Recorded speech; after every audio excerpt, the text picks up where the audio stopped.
আফগানিস্তানের নতুন সরকার গঠনের পর প্রথমবারের মতো একজন আফগান মন্ত্রী ভারতে সফরে এসেছেন। কিন্তু সফর শুরু হতেই দিল্লিতে পতাকা প্রদর্শনের ক্ষেত্রে ঝামেলা দেখা দিয়েছে। ভারতের প্রোটোকল সূত্রে জানা গেছে, আফগানিস্তানের সরকারি পতাকা যথাযথ সময় মতো সরবরাহ না হওয়ায় স্বাগত অনুষ্ঠানে প্রচলিত রীতিনীতি মেনে চলা যায়নি। এই সফরের মূল উদ্দেশ্য হচ্ছে দ্বিপাক্ষিক সম্পর্ক উন্নয়ন, শিক্ষা ও অর্থনীতিতে সহযোগিতা বৃদ্ধি এবং আফগান বেসরকারি খাতের সঙ্গে বিনিয়োগের সুযোগ খোঁজা।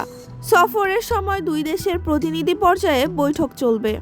বিশ্লেষকরা বলছেন, পতাকা সংক্রান্ত ছোটখাটো ত্রুটি হলেও দুই দেশের সম্পর্কের ওপর নেতিবাচক প্রভাব পড়বে না, বরং এটি কেবল প্রোটোকল সংক্রান্ত অভ্যন্তরীণ ত্রুটি হিসেবেই বিবেচিত হবে। আফগান মন্ত্রীর সফরকালে ভারত সরকার মানবিক সহায়তা, শিক্ষা বিনিময় এবং নিরাপত্তা সহযোগিতা বিষয়ে আলাপচারিতা করবে বলে আশা করা হচ্ছে। আফগান মন্ত্রীর প্রথম ভারত সফরে পতাকা সংক্রান্ত সমস্যা হলেও মূল দ্বিপাক্ষিক আলোচনার প্রভাব নেই। সম্পর্ক জোরদার, অর্থনীতি ও শিক্ষা খাতে নতুন উদ্যোগ।